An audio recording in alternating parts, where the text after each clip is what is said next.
మన దేవుడు కూడా ఇంతటి ప్రపంచాన్ని సృష్టించడానికి ఒక ఫార్ములా వాడాడు, ఒక ఈక్వేషన్ తయారు చేశాడు. ఆ ఈక్వేషన్ ద్వారా ప్రపంచాలు పుట్టాయి, కాలాలు మొదలయ్యాయి, జీవం అనేది మొదలయింది. ఫార్ములా అనగా సూత్రం, ఈక్వేషన్ అనగా ఒకదానితో మరొకదానికున్న సమానత్వాన్ని తెలిపేది. ఇంతటి గొప్ప సృష్టిని చేయడానికి దేవుడు వాడిన సూత్రం ఏంటో ఇప్పుడు చూద్దాం. హెబ్రీలకు రాసిన పత్రిక 1వ అధ్యాయము 2వ వచనం. ఆయన ఆ కుమారుని సమస్తమునకును వారసునిగా నియమించెను, ఆయన ద్వారా ప్రపంచములను నిర్మించెను. దేవుడు ఈ ప్రపంచాలను నిర్మించడానికి వాడిన ఫార్ములా ఏదో కాదు, వాక్యం. ఆ వాక్యం పేరు యేసుక్రీస్తు. ఇప్పుడు మనం చూస్తున్న ఇంతటి మహావిశ్వం, ఈ విశ్వంలోని జ్ఞానం యేసుక్రీస్తు అనే ఫార్ములా వాడి తయారు చేయబడింది. అంతటితో ఆగలేదు. వాక్యమయ్యున్న యేసుక్రీస్తు అనే ఫార్ములా మనం చూడని వాటిని, చూస్తున్న వాటిని ఎన్నో తయారు చేశాడు. ఇంతటి సైన్స్ మనం చూడగలుగుతున్నామంటే ఈ సైన్స్ను సృజించిన గొప్ప శాస్త్రవేత్త ఉండడం బట్టి.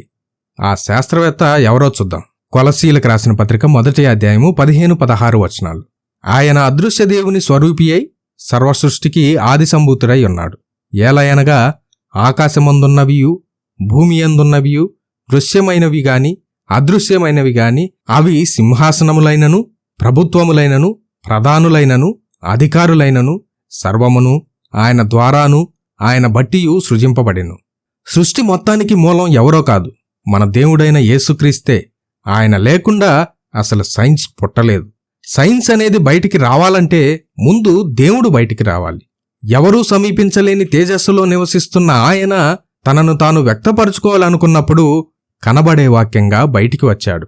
సైన్స్ అనేది ఇలా ఉంటుంది అని చెప్పడానికి దేవుడే వాక్యం అనే సైంటిస్ట్ అయ్యాడు.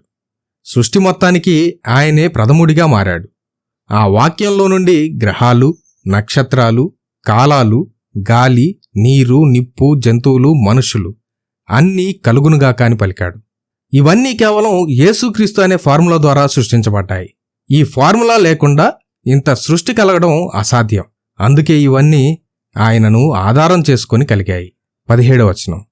ఆయన అన్నిటికంటే ముందుగా ఉన్నవాడు, ఆయనే సమస్తమునకు ఆధారభూతుడు.